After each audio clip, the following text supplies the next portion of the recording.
Chapter 1, Intro. Welcome back to the channel, Smart Home Warriors. Ever tried asking Alexa to turn off the living room light? And she responds with, I don't know a device named Light Chaos Zone. yeah, me too. Today we're fixing that. Welcome to the world of naming conventions, where your smart home stops being a circus and starts making sense. A good naming system can transform your smart home experience from chaos to seamless control. Chapter 2, Why Naming Conventions Matter. Picture this. You've added dozens of devices to your smart home, but few months later, you can't find anything. Naming conventions are like labels on jars in your fridge.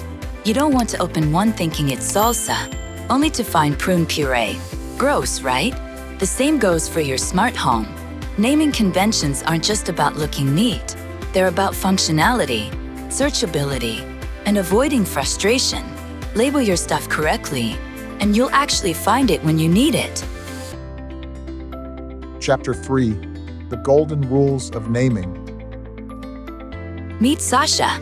If you haven't met her yet, she made her debut in my Home Assistant All Helpers Explain video.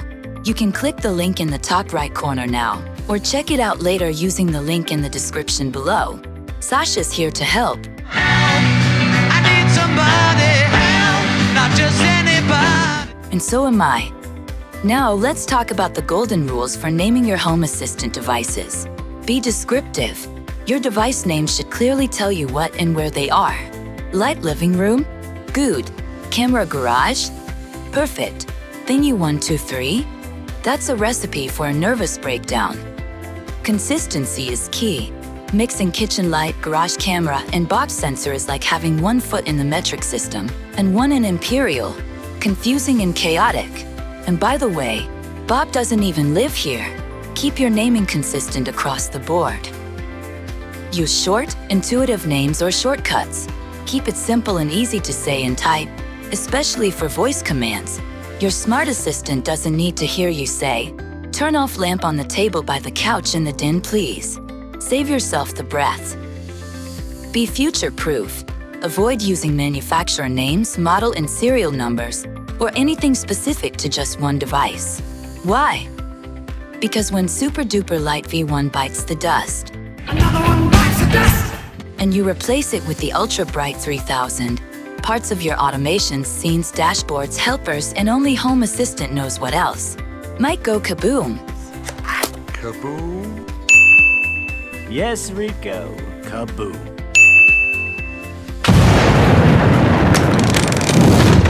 Don't invite that chaos into your life.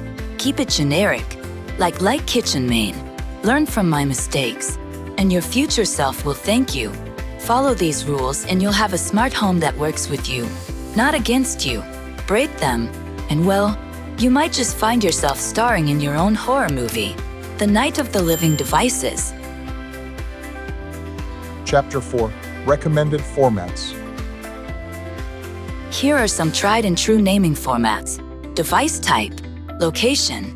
For example, light living room, sensor garage. Location, device type. For example, kitchen light, bedroom AC. Optional details. Sometimes you need to get a bit more specific, and that's cool too. Try sensor bathroom sink.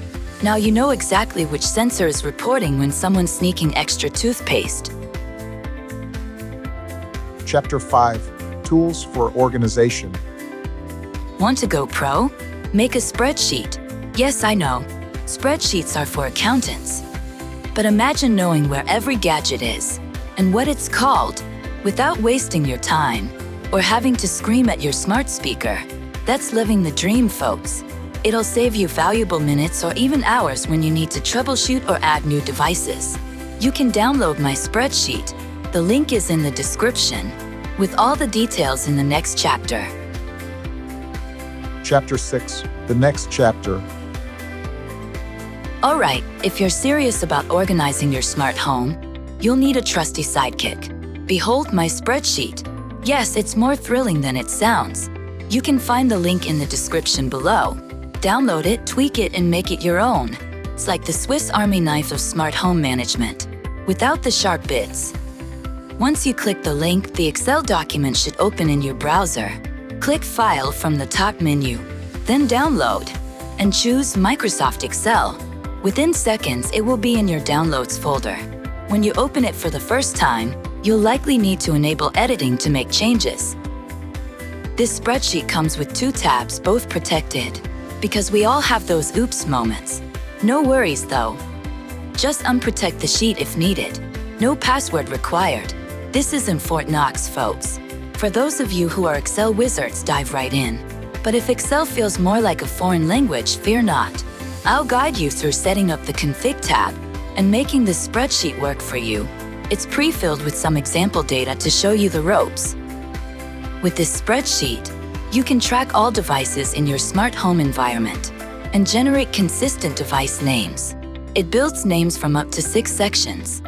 For example, cam, pad, balcony, underscore, wall, dash, L1, dash, L2, dash, L3. The first 2 sections, cam and balcony, are drop-downs from the Config tab.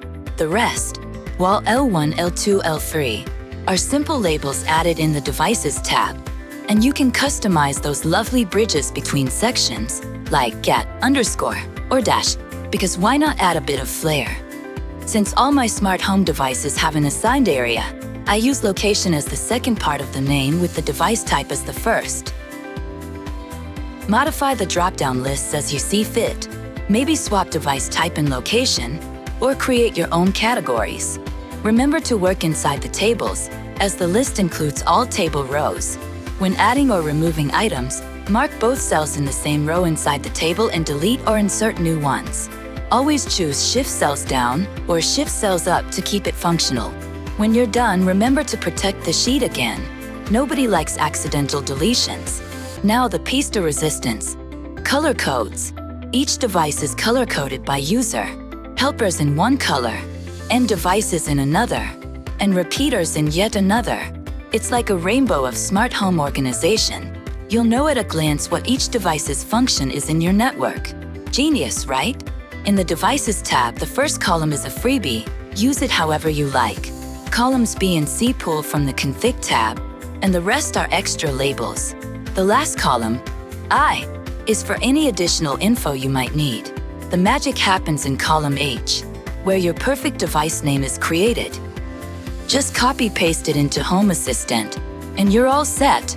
So go ahead, download the spreadsheet, and give your smart home the organization it deserves. Chapter 7, Thank You. And there you have it, a simple, effective way to bring order to your smart home. If this video helped you, don't forget to like, subscribe, and hit that notification bell. Let me know in the comments how you name your devices, and I'll see you in the next video. Happy organizing!